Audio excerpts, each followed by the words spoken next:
This meeting is being recorded. Very nice to see everybody, even if it is remote. But this has worked out to be actually a fairly successful format for the Our Shared Future series that we are hosting here. My name is Paul Robbins. I'm the Dean of the Nelson Institute for Environmental Studies at the University of Wisconsin-Madison, and we're very pleased to have our guests here to continue to advance conversations and cultural awareness about the sovereign native nations of the state we now know as Wisconsin. This whole thing kicked off, although there have been many, many years, decades, century of interactions between the sovereign native nations of the state and the University of Wisconsin. It kicked off for me about 6 years ago when we hosted the leadership of all the tribes of the state here on the 100th anniversary of a meeting that was held in 1914. That meeting was extremely productive that we held. Leadership spoke frankly about the needs of communities and the ability and inability for the University of Wisconsin to historically set their priorities properly around tribal priorities. And it has taken us on a journey over the last 5 to 6 years of learning and reconciliation and a lot of listening. And this is part of that. So one of the products of all these conversations was the Our Shared Future Heritage Marker. It is a bronze marker that sits up on Bascom Hill. Right now, it is doing a rotation between the buildings on campus. We in Science Hall, the Department of Geography and the Division of Environmental Studies hosted it in early March, and it's making the rounds. And we felt that the marker itself was insufficient cultural learning, and that what we really needed to hear from was cultural leadership from around the state, and that's what this series has been about.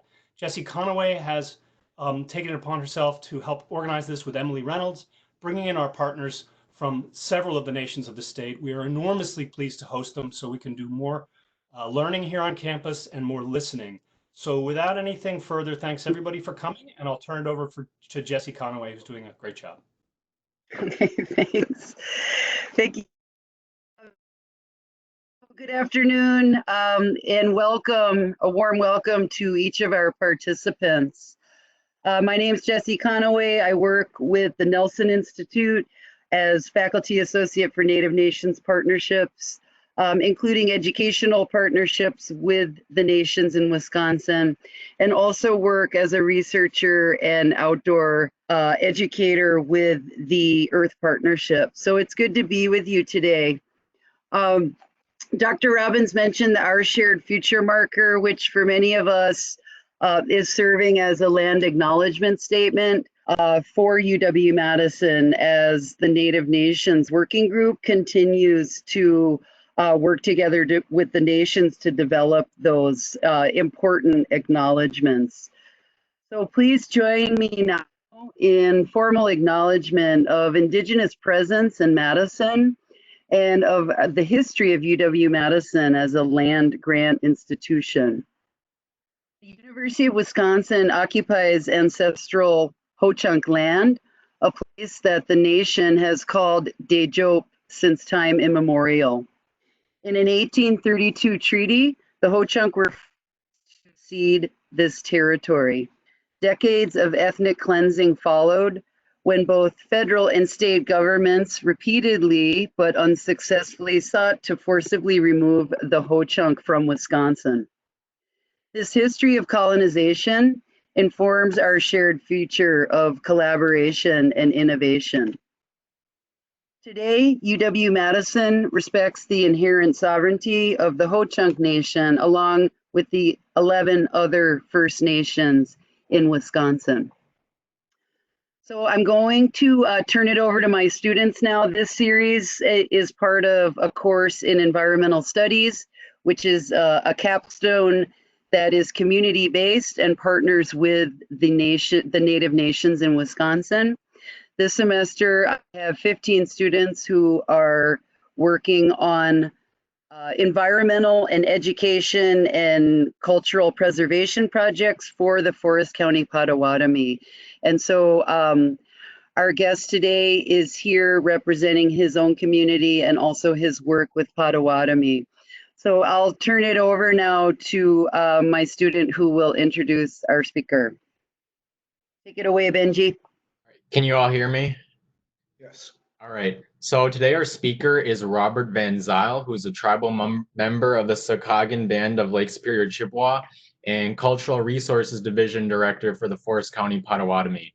So we're glad that everybody here could make it, and I guess we'll kick off the this presentation portion of the event.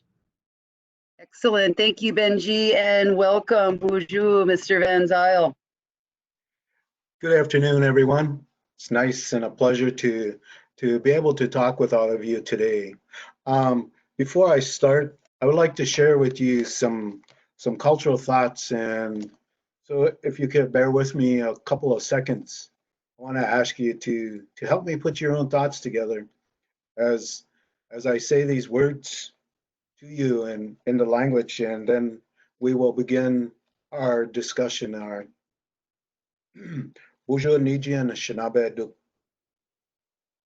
Shumasinan, Okumasinan, Ye Odapanan, Tamawashina, Sema, Gawina Dush, Ne Butch, Ne Gikan, the Zemin, Shemanido, Apegas, Gagin, Odapanan, A U, Asema, Minoa, Gajawain, Mishnam, Shumasinan, Iguichi Wandam. Ibe Washkoned, Namoyan, Nungum. Mishumis, Gaye, Nokumis, Miguichi Windham, Mizzy Young, Mamano Pimata Sewin, Noa, Nisewin, Niwinna, Ishkode, Nibi, Nodin, Gaye, Aki.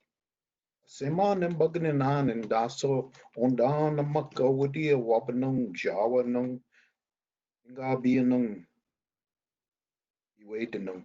Ongia to go in the Tan Anishinaabe, going a pitching in the Tan Anishinaabe Mose. Beka, and a mission, Ishpin, on a giziwayan. Nimin wandam, Oma ayayan nongum.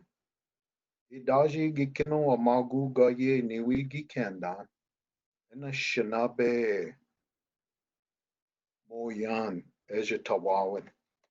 Shumasana, we do koa without caution. Big witch, thank you. I would like to start with part of my presentation. As Mr. Robbins had stated, I would like to begin this presentation in this train of thought. In the beginning, the Anishinaabe, the original people, settled along the shores of the great salt waters of the Atlantic Ocean near the mouth of the St. Lawrence River. 1,000 years ago, movement begun towards the Great Lakes. That movement was part of the great Migashel that made this movement to this vast country. Along with that was the Anishinaabe, the faith keepers, the Ojibwe, the Odawas, the traders, and the Budewatami, the internal fire keepers. The relationship is known as the Three Fires Confederacy. The Potawatomi's people moved southward in the state of Michigan. They made their way on the southeast side of Michigan and around Indiana and Ohio and that part of the country when we separated after the Confederacy kind of went their own ways. The Odawa people stayed in southern Michigan and parts of Upper Peninsula of Michigan. On or near around the 1500s, near Sault Ste. Marie, the Anishinaabe split into those three groups. You know, on and about the 1600s and 1634, the first encountered with Europeans. The French explorer Jean Nicolet visited the Potawatomis near Red Banks. Red Banks, what we call today Green Bay, Wisconsin. 17th and the 18th century, as they were strong allies of the French. The Potawatomi people controlled the fur trade in the Western Great Lakes area, as well as the Ojibwe and the Odawa. The Potawatomi people had signed 43 treaties with the United States government. The Potawatomi people were forced by the United States government to cede all their lands between Wisconsin and Ohio.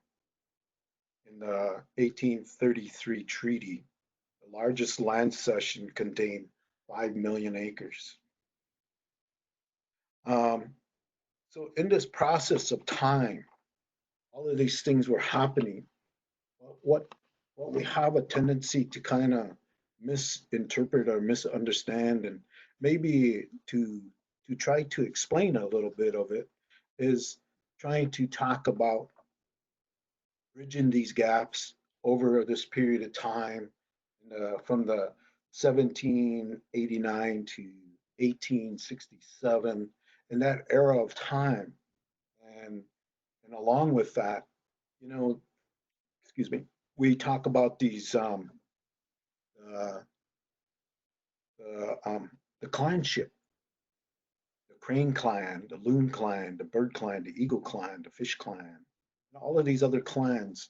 And I just wanted to kind of give some continuity to our conversation. So I'm going to say some of these words, but along with that, I wanted to also mention that this information is coming from elders and other people that participated in these talks that we had. The 7 core values in the 7 clans: community, sacred fire, 4 elements: wind, water, fire, and the earth. The first clan, the Crane clan, this was some of their distinguished responsibilities were bravery, courage. They were the external negotiators. They spoke on behalf of the tribe at their request. They were leaders, they had leadership, they were also meditators. And this was a statement that came from some of those elders. A leader does not utter his or her own sentiments, but rather those of the people. That's the Crane clan's responsibility. The Loon clan is, it may sound the same, but actually, I'll try to explain it after. The Loon clan, chiefs, and as well as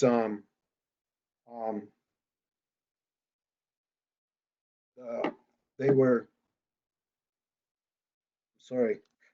responsible. The Loon clan chiefs, they had honesty, they had internal responsibilities, they were faith keepers and spokespersons for the community, effective management, and they helped manage the community through the clans, through the chiefs.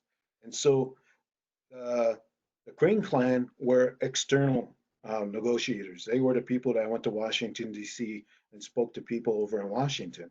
When the Crane clans came back, they went and talked to the Loon clans that had the internal responsibilities of the community in general. So they spoke to them. So they were passing the information back to one another, and then they was expanding it into the community. So there was an external communicator as well as an internal communicator. Eagle Clan, some of their responsibilities were humility, educators, teachers, quest of knowledge, visionary.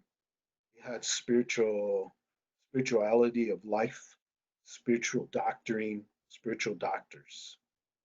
Fish Clan, wisdom, visionary, program planners, designers, leadership, philosophers, meditators, integrated development, as well as visionary people. Bear Clan's responsibilities: truth, protectors of justice, legal issues, known history of tribes and the clan's constitution. They were guardians of the tradition. They were decision makers as well as healers.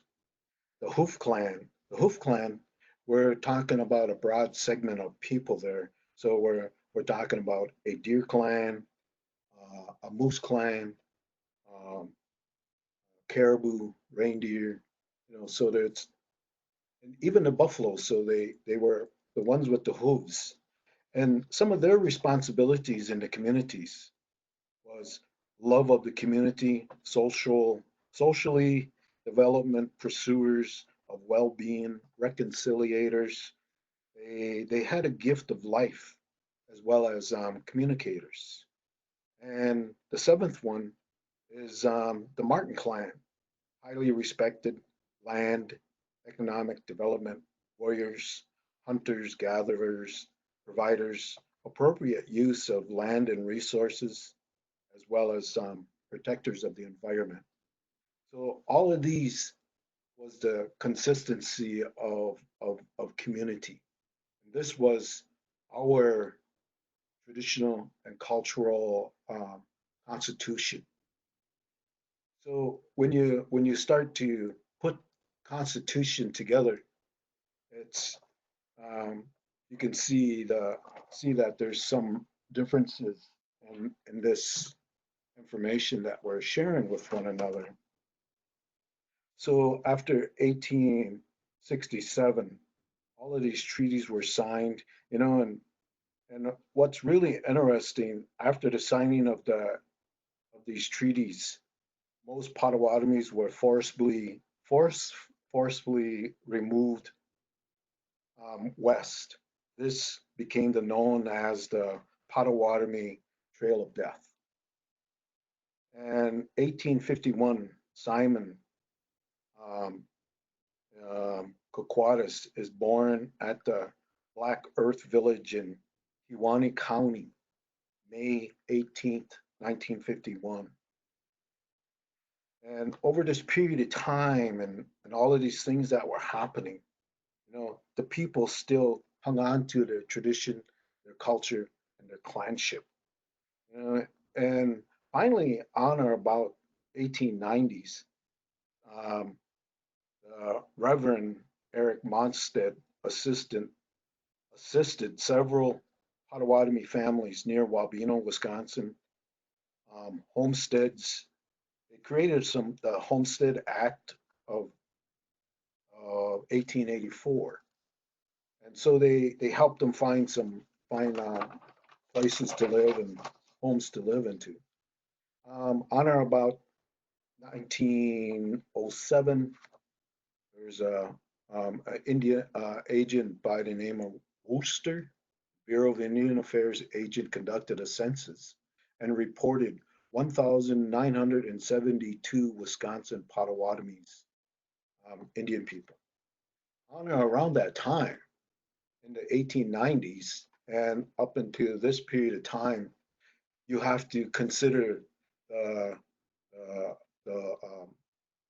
White Rapids Potawatomi people, the Blackwell people, Carter, Wabeno, um, Star Lake, also Plum Lake, and also the last one would be McCord. So all of these villages, all of these people were scattered. And after they left that area of Chicago in 1833, they were being forcibly removed by the military to be removed south and moved out to Kansas. And so at this particular time, certain families, left the Illinois area, and they left and they intermingled into northern Wisconsin. And so they lived the White Rapids people. I can talk a little bit about, which I do know, is that one of the interesting things, I went over to White Rapids, and what's interesting about that is it's on the Menominee River, and the Potawatomi people lived on one side, on the Wisconsin side, and then on the opposite side of the river was the was the Hannahville tribe, the Michigan people. And so in that area, um, in the early 17, 1600s, the fish used to sturgeon used to migrate up the Menominee River.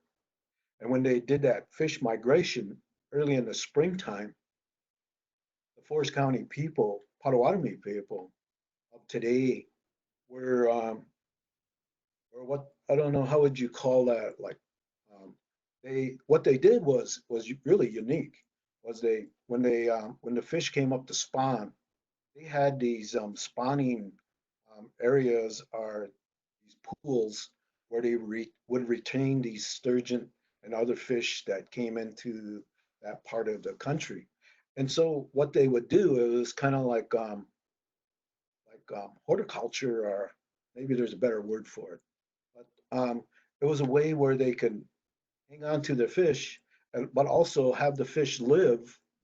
And whenever they needed them, they would be able to go over to this rearing pond or this area, and they would be able to get their fish and their food whenever they needed it. So it was a really unique and interesting thing. They had their ceremonies there. They had a lot of things that was going on. And over a period of time, I would say, now when this Worcester person, the Indian agent that came to visit the Potawatomis in Wisconsin, he was able to bring all of these people together that lived in these different areas. He brought them together. And then 1913, um, the, the efforts of Charles Keeshik and the Reverend Mondstadt came up with 11,786 acres of land is purchased using the treaty monies of the 1833 treaty. So now we're going into the early 1900s, into 1924. American Indians granted citizenship by an act of Congress.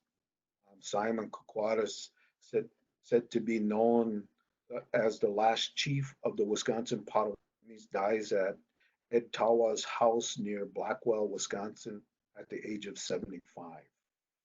Before the Howard Wheeler Act, people were still living the traditional lifestyle by their clientships. Finally, in 1934, on the Reorganization Act of the Howard Wheeler Act came into play. 1937, the Potawatomi is recognized under the Act of the 1934, officially becoming the Forest County Potawatomi. 1938, they had their first chairman. In 1975, this is quite interesting, is Lois Crow became the first ever woman to serve as a tribal chairperson. And she set a precedence there. And then going into 1980s, the Potawatomi tribe finally received their payment from the treaty session of 1833. 148 years later, the tribe finally gets their payment from the Chicago treaty signing at that particular time. And the rest of that is pretty much history, And the 1988 gaming NAGA stuff came. In 1990, 15 acres of land was purchased in Menominee Valley. 92, the Forest County Potawatomi signed a gaming compact, and the rest is pretty much history. So I'm going to leave it right there for the moment. Also, how am I doing for time? Thank you. We're at 1:25, so we've got about, if you want to talk a little longer, you've got about 15, 20 more minutes. All right, I'm going to talk as fast as I can. So To build a bridge introduces the many things needed to better understand an Anishinaabe way of life, what they hold sacred and what binds them together as communities, understanding the core values and the beliefs of Anishinaabe and the need to convey information in a respectful manner from one culture to another requires us to bridge the differences. Anishinaabe and the non-Indian uh, people possess distinct cultures and histories, but we all share responsibilities to seek a better future. The fastest way to build a bridge is to begin the process on both ends simultaneously. Therefore, while the Anishinaabe start on one end, non-Indians may begin on the other. To build a bridge to, and looks toward the future. Um, very briefly, um, for centuries, Europeans and American Indians have been um, writing histories about the American Indian. So when I state American Indian, I'm really referring to Native people of this indigenous part of the country. So hope you understand that part.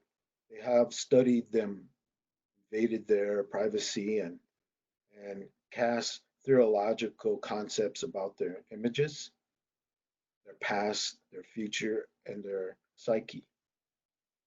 Though all this activity, few thought to ask the Indian people themselves about their past, and even made attempts to show the history of these great people through their own eyes. So that's just some of these things that we need to consider. Um, Today, social science and scientists and other professionals lump Anishinaabe into a generalized category such as minorities or disadvantaged populations. This backdrop, the authentic and real story of Indian life and experiences remain untold.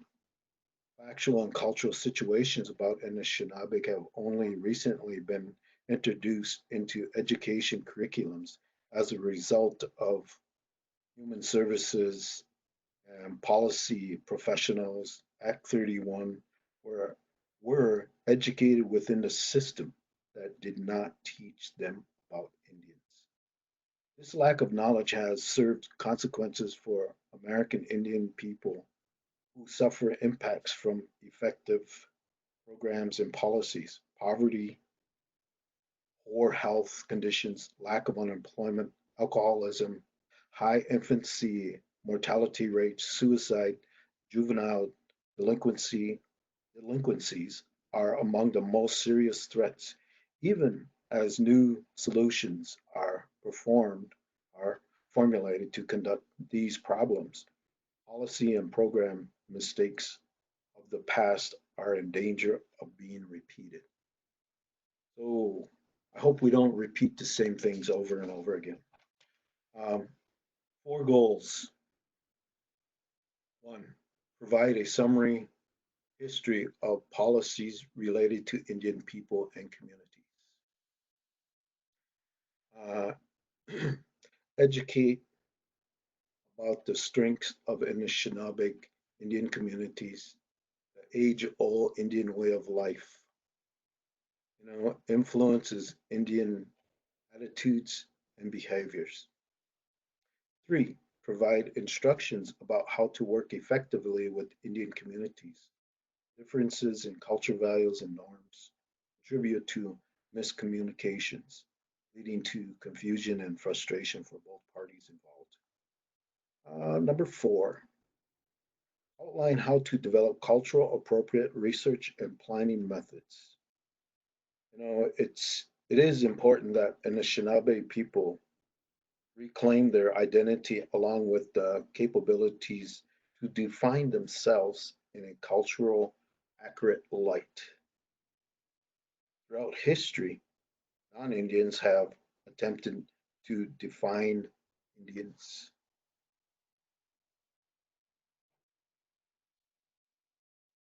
Um, this is some stuff that's regarding Indian law, and I wanted to touch on the sovereignty just a bit. So, Indian history is dominated by colonial intrusion, expansion, transcended more mere physical mobility with white settlers marching to opportunities in the near a new frontier. That didn't sound right. It was a spiritual movement, uniting religion, military power, and political might. Manifest destiny guided the removal of Indians from historic lands and the subordination of traditional Indian law to an American political system and the military subjection, subjection of tribes who resisted advanced civilization. Colonial intrusion was a holocaust that inflicted more than death and physical brutality. It preyed upon the fabric of Indian life. um, I can only assume that with considering some of these things, I hope you understand that some of this stuff isn't all my information, but it's coming from a variety of information that's from different respects of different elders and people around this country. So when I'm speaking about Anishinaabe, it refers to all native people that live in this indigenous country here. And when we speak of Anishinaabe, it talks about the Potawatomi, the Ojibwe, the Odawa, the Menominee, the Ho-Chunk, all of the native people, not only in this state but across the United States. So when we speak of Shinabeg, I am referring to the 560 tribes of the United States. Sovereignty derives from international law and is the foundation on which tribes' authority and the power derives to govern themselves. American Indian tribal powers originated with the history of the tribes and managing their own affairs. I wanted to kind of talk a little bit about this in this cultural context because um, um, sovereignty, language, culture, and identity. And if we broke those down and we put it into a square, we make sovereignty here, put language, culture, and identity in these four square are in this pie shape. And sovereignty is is something that didn't come from the United States government. It came from from our commitment and our cultural relationship with Gitche Monedu, what we call, you may call God, or we call the higher power, or however you want to define him as. And so what we had was a covenant and a relationship that constituted a relationship. And we said, we will take care of the water. We will take care of the earth. We will take care of the fire. We will take care of the wind. We will speak for the unspoken ones that we share this earth with. We have this cultural relationship with the environment, and how that environment is to be able to hang on to our covenant and our responsibility and our relationship with the environment and speak for the ones that are not able to speak. And that's our sovereignty. That's our relationship. That's how it's defined to us. So when they use sovereignty, some people want to define sovereignty in their own definition. And one of the interesting parts of this that is spoken of is the framers of the United States Constitution acknowledged tribal sovereignty during the establishment of the federal government. Some of these things that happened with the Act of Congress, the Johnson versus McIntosh, 1823, the Cherokee Nation versus Georgia, 1831, Worcester versus Georgia, 1831, and the latest one and the newest, some of the newer ones of Minnesota versus the Mille Lacs Band of Chippewa Indians of 1999. Tribal sovereignty is an inheritant and provides tribal powers to self-governance. We want to govern ourselves. We want to have our own self-determination, along with treaties and so forth. What's interesting about this is the first treaty between the newly established U.S. government and the Indians of 1778 treaties formalized nation-to-nation relationships between the federal government and the Indian tribes. And they talk about all of these things that I just mentioned earlier. Boarding school era, 1878. Further breaking down of the family structures and beginning with the U.S. government, aggressive efforts to civilize Indian people. That was one of the things where if you look back, at my generation, they were some of the products of that boarding school era. Some of them went into the military. Some were 16, 17 years old, and they went into the military because they didn't want to go to the boarding school. So there's different things that was happening at that time. So when you think about it, you really, really have to think deeply, try to understand the whole concept. The Forest County Potawatomi people, if you think about it, they started out when we separated the Confederacy, the Potawatomi people, when we left Boatagin, aka Sault Ste. Marie, we moved, the Potawatomi people came across St. Ignace, across the Mackinac.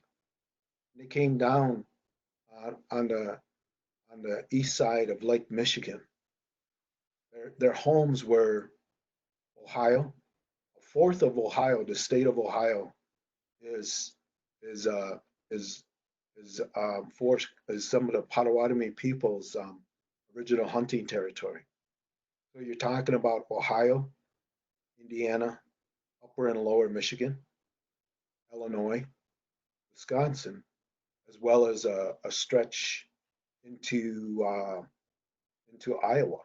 It meets at a river, and that was the ending spot of their hunting and traditional territories. So if you consider all of these things, and I think one of the things that I'm trying to help point out or maybe understand is that we need to implement this thought or these things into the school system. How many people actually know the history? How many people actually know what happened when they had the Potawatomi death march or death trail, similar to the Cherokee death march out to Oklahoma? There's Potawatomis that live in Oklahoma. There's 7 Potawatomi tribes in the United States, as well as 2 others in Canada. So you're talking about 9 tribes of Potawatomi and Anishinaabe. Do I need to keep going, or do you want me to go Q&A? Up to you. Yeah, it's up to you. Or do you want to go to Q&A now? We can do that. What do you think, Mr. Robbins? Let's do it. Let's open the floor a little bit. I've got questions, but I prefer to have the students speak first. Okay, sounds good. So I can help facilitate this. So I've got a question from Mike in our class, Mr. Van Zile. What changes would you like to see in how relationships between tribal governments and the U.S. government are played out? Big one. Start off with a bang. Yeah, well, I think if you go back and you look at the first four that I had mentioned, and being able to kind of frame this story of information with with the people, I like to see um, us provide a summary of history, policies related to Indian people in the communities. Asking the communities, you know, about their thoughts and what they think and how they feel about certain things. How many people are honestly, truly, and willing to want to participate? You know, maybe we do have some people that want to share their some of their personal knowledges. Educate about the strengths and some of the weaknesses we have, um, and be able to expound on them. Emphasize our strengths. Our language, our culture, our identity. These things that are important, that are cornerstones of who we are as people. And so I guess that would be part of my part of my answer to that question. Part of other parts is kind of being more effective and allowing the native people to self-identify who who they are as native people or indigenous people of this continent. Miigwech, second question. Thank you so much. This is from another student, David. Thank you so much for being with us today, Mr. Van Zile. You already mentioned much of the shared and connected history and culture among distinct Anishinaabe groups that have been forged over centuries. As an extension of this idea, and given your role between two differing but closely connected tribes, how do you feel that Sokaogon Band and Forest County Potawatomi have continued to influence and share with one another in recent decades, culturally, politically, academically, or otherwise? Well, this takes me back to an era of time in the 1980s, um, um, when we had our language and our culture and our relationship was was close to being one. And in that context, a long time ago, we used to have Potawatomi elders would walk 14 miles to come over here for ceremonies. And vice versa, our people would walk over to their community for for different ceremonies and actually conduct them. And so there was this unique relationship that we was able to share and to have with one another. And that part um, was unbroken. And why I say that is when we fought with these mining companies for 28 years, the Sokaogon Chippewa tribe where I live, fought with the state and the federal governments for 28 years. The biggest corporations coming into this small community and wanting to rape the land and pillage uh, the natural resources. Us and the Forest County Potawatomi tribe stuck together. And then we created the Niwin, and where we created the Forest County Potawatomi, Sokaogon Chippewa, Menominee, as well as the other tribes downstream, which were the Stockbridge Munsee, as well as the Oneida tribes.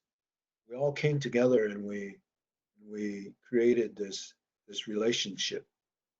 And what we were trying to do was we were being affected by it because we both had that inherited responsibility of the land, the water, and the resources.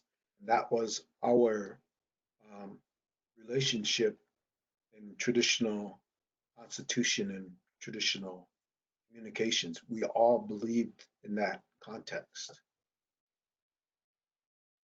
I hope I'm answering your question. That's good, Miigwech, Mr. Van Zile. Dr. Robbins, did you have a question for our guest? I thought that second question kind of covered what I wanted to learn more about was a little bit about intertribal relations and especially around protecting the natural resource heritage. But I think you've spoken to that. The mining cases being sort of the most obvious. This is kind of down in the weeds, but what about water sovereignty? Under the Clean Water Act, Native nations can be treated as sovereign under the Clean Water Act amendments, and the Potawatomi, at least, Forest County Potawatomi, I don't know what's going on with other tribes in the state, have achieved sovereignty under federal law for governing their own waters. Is there anything you can say about what's happening in your neck of the woods on that? Well, if you think about it and break it back down again, is that when we came together with the Niwan and all of the tribes coming together to kind of how we wanted to attack the situation was we wanted to focus on the Sokaogon Chippewa. People were focusing on the water quality standards because we were going to be affected the most by it because we would be downstream of the proposed mine. The other part about it is if you live in northern Wisconsin, the wind blows from north to northwest in this fashion. And guess where the Forest County Potawatomi lived? In the same direction.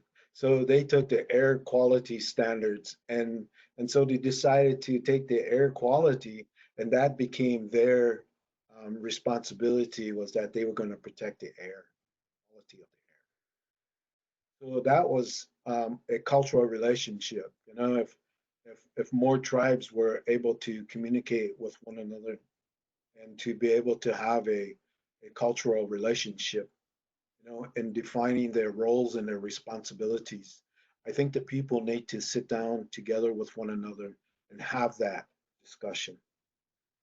And having that discussion, I think there would be some fruits for Native people to benefit from.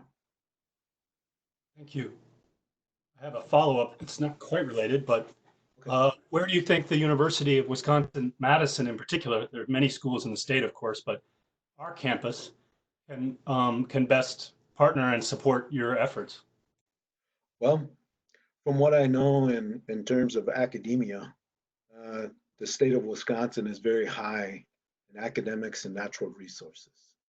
So if they wanted to do some studies along with Forest County Potawatomi, you know, like creating and developing their traditional and cultural history. From what I had spoken about earlier, Mr. Robbins, have you heard any of this before? Yes, I have, but much of it is still very new for me. So I'm not from around here. okay, that's a very good response. But what I'm trying to get at, sir, is simply this: is why can't we develop this and put this into school curriculums today? Why can't we have an associate's degree in Potawatomi language and culture and history? Why can't we have a bachelor's degree in Potawatomi language, culture, and history? Why can't we have a master's degree in Potawatomi language, culture, and history? I'm writing that down. So those are the kind of things that I think academics of education is we do not want to repeat the same process that happened before.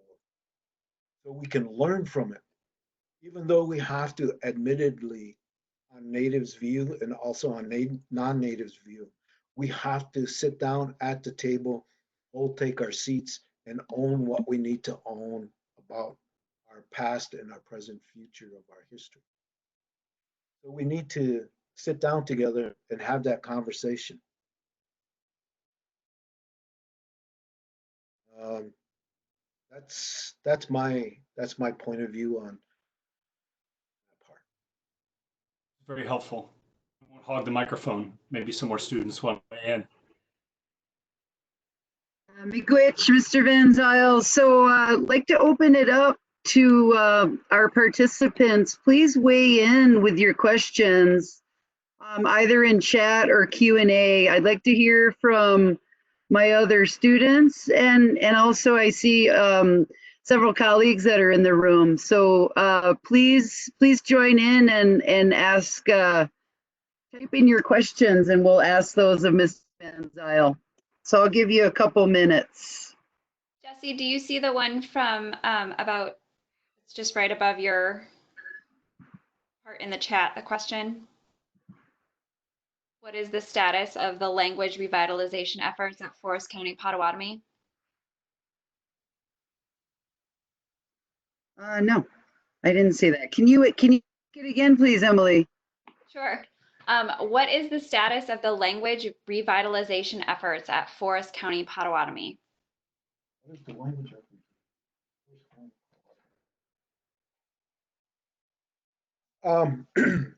the language efforts, we recently started a Forest County Potawatomi Community Cultural Preservation Strategic Plan.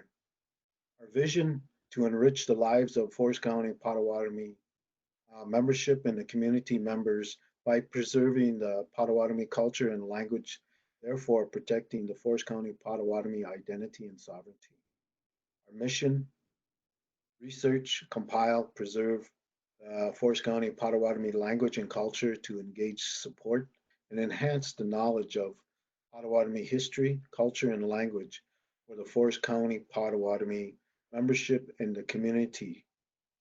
So those are the kind of things that we're starting. We're trying to move beyond just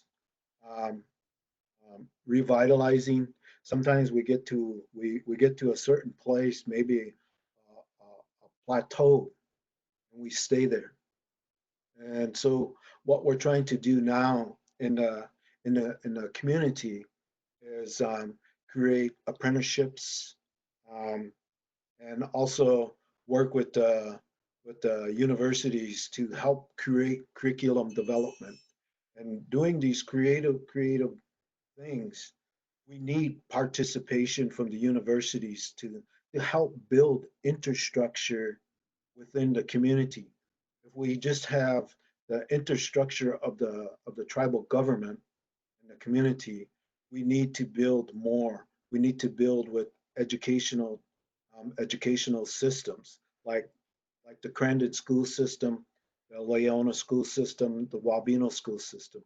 All three of those schools have a number of Native children in their schools.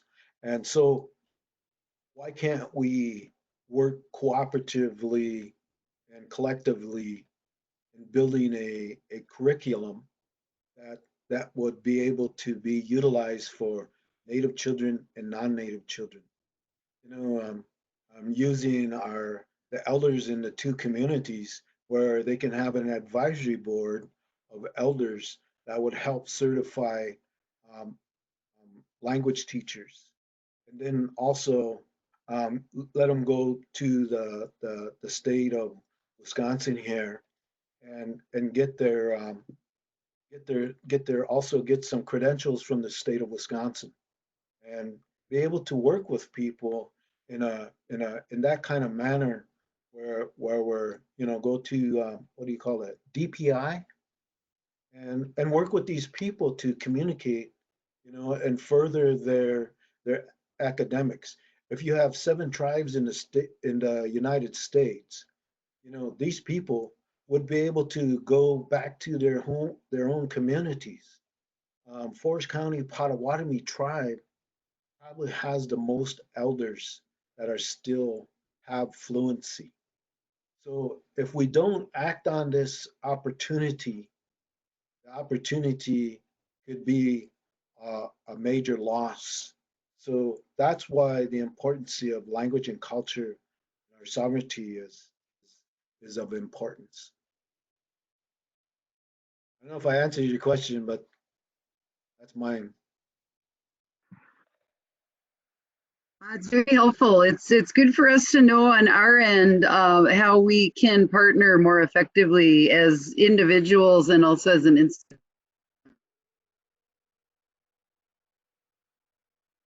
The question, so you could take reading them Oh, Jesse, for Mr. Van Zile in the chat.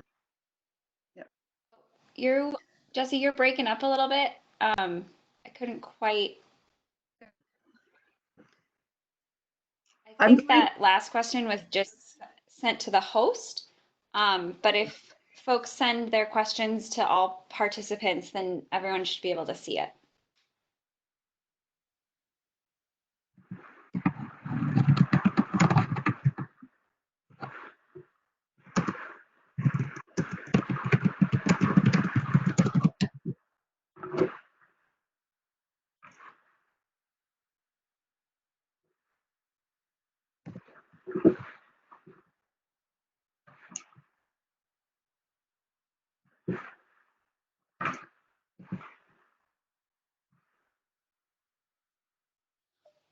Okay, it looks like Jessie is going to try to reload her camera and come back. So if there's any other questions, oh, here, it looks like I've got another question for you. Let's see. Oh, this is just a suggestion that it may be worth connecting with North American Association of Environmental Education to develop K-12 curriculum. They have developed guidelines for excellence for K-12 non-formal and public development. Thank you for that comment. Does anyone else have any questions while we're waiting for Jessie to hop back on? I have some thoughts, if you don't mind. Yes, please go ahead. What the people were doing at White Rapids, Potawatomi and Anishinaabe, is what they call aquaculture,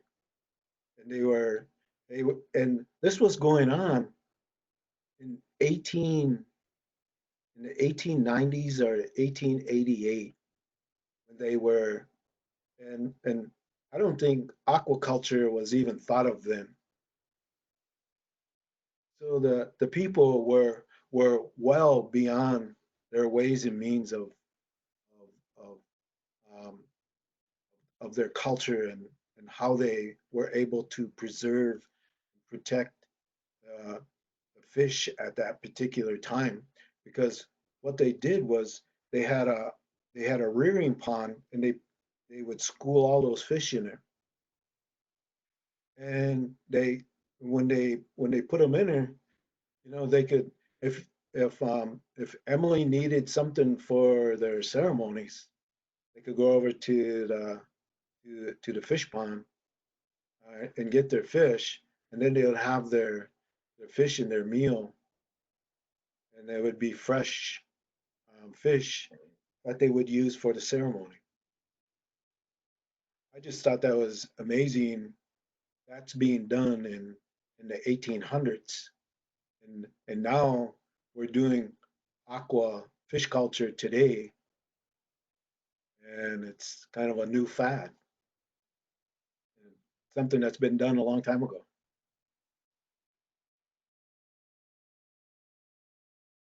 Jessie's back. I'm back. Can you hear me? Yes. Okay, good. So we're right at 2. So this will be the close of the public portion, and then I'll give the students some extra time to weigh in with their questions. So for other folks who are in this webinar, thank you for participating, and you're welcome to stay on if you want to, but if you need to sign off, then I would. And before you go, speaker a hand.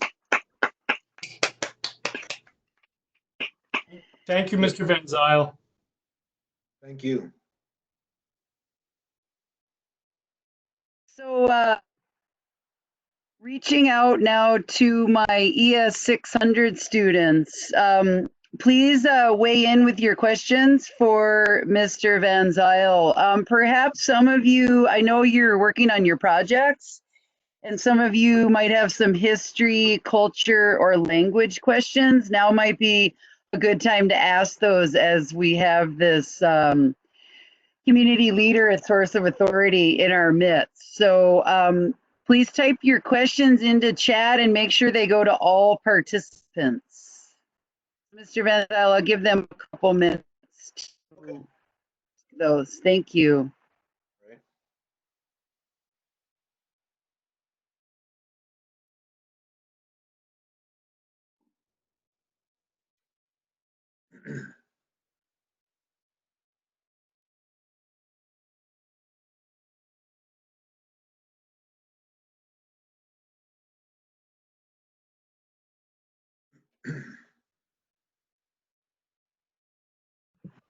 While we're waiting for the students, I had a question about Indigenous place names in Wisconsin and mapping. We had a really extraordinary visit to Potawatomi in February, and in the Museum and Culture Center, we were shown one of the mapping projects that Potawatomi is working on, and I wanted to ask you about that. Can you comment on how in terms of mapping cultural sites, how Potawatomi is handling protection of cultural sites and sacred sites, as far as choosing to map those or not map those, and how that process is going for the tribe as they build that very comprehensive map. Jesse, you always ask the biggest questions. I will try. What I was hearing you say was see, you have to consider the tribe in a state area that they encompassed. So that's a huge area. And is there a town called, I might mispronounce it, Delview, Delavan? something like that. I'm not it's sure. I'm outside- not from around here. It's outside of Milwaukee. And the reason why I'm bringing this up is when we did this, when the museum department was doing this, they were kind of keeping it under wraps. But very briefly, a librarian historian sent an email to the Potawatomi Times asking, we have some Potawatomi history here, and it's by this one lake or river, such and such, and when they brought it up, it was in Delavan. I'm pretty sure it's Delavan, town of, or the city of Delavan. It's on Highway 94. Well, what they did was they made a 10-mile circle, and they came up with 6 or 7 other areas that were already there. And they said that this particular place is most likely a hunting or fishing area, place where they had a layover and stayed overnight and where they camped. And it was one of their areas of where they stayed overnight. And it was a kind of like a layover place, so to speak, where they would stay a few days and then they would move on from there. So some of these things were really, really interesting. And I thought that some of this information that they were doing with this mapping was was was a very, very unique and um, kind of a cool thing. Like if you like history. Agreed.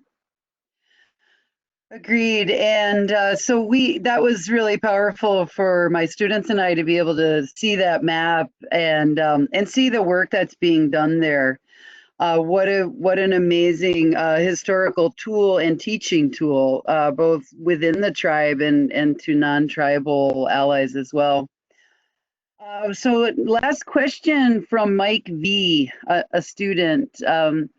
Mr. Van Zile, you mentioned the idea of potentially teaching Potawatomi language and culture as a class in school. Yes. And Mike is asking about access to that. How would you determine access to that class? There isn't a class that's developed yet. It hasn't been developed. Right. It would be something new to want to consider doing and compiling the information, putting things together.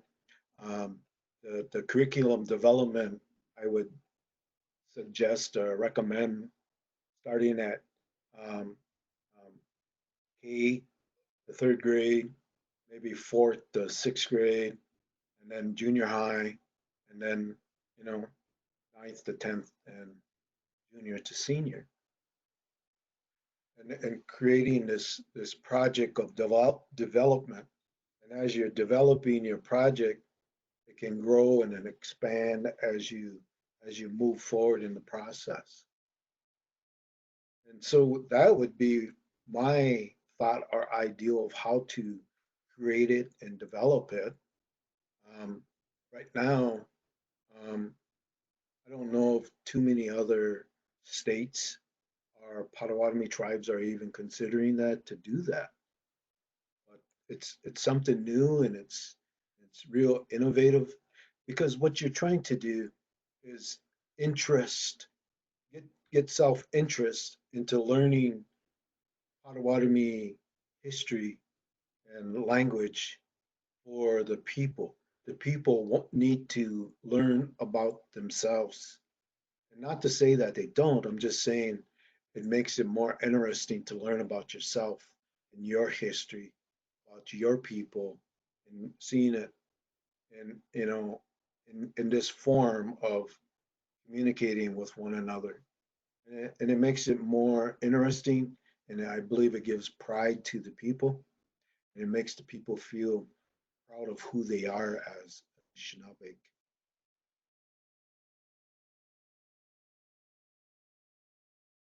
I hope I answered your question.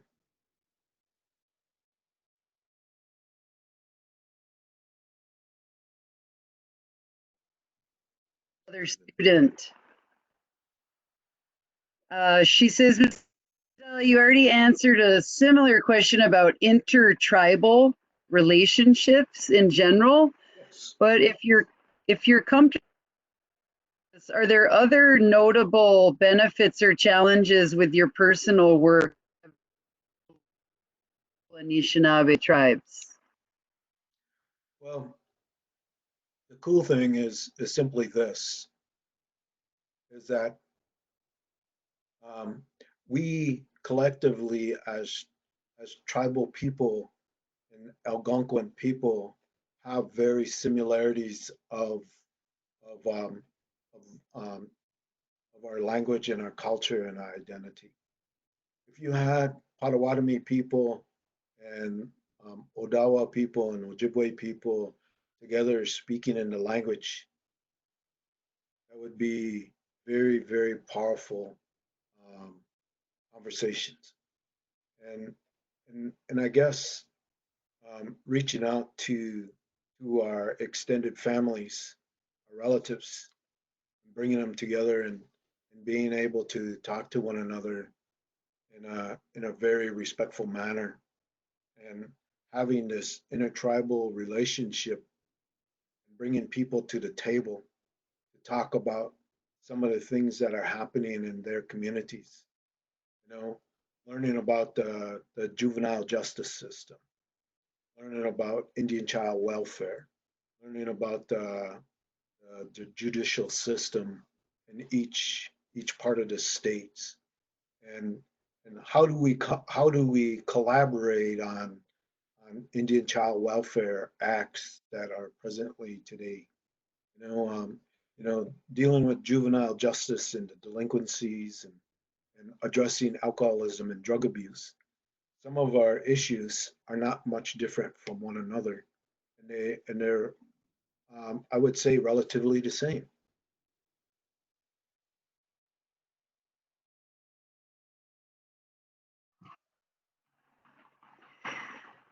So can you hear me okay? Yes. Okay, yeah, I'm in my yurt and it's raining, so the roof is a little bit loud. So this will be the end of our time together, Mr. Van Zile. So I just want to express humongous gratitude to you, Chi Miigwech, for Oh, joining us and for sharing. And I know that you were on campus with us in November as well. And I hope that this is the beginning of more opportunities to work with you, and we're appreciative of your knowledge and your expertise. So, all right. so I'd I'm love to come back. okay, good.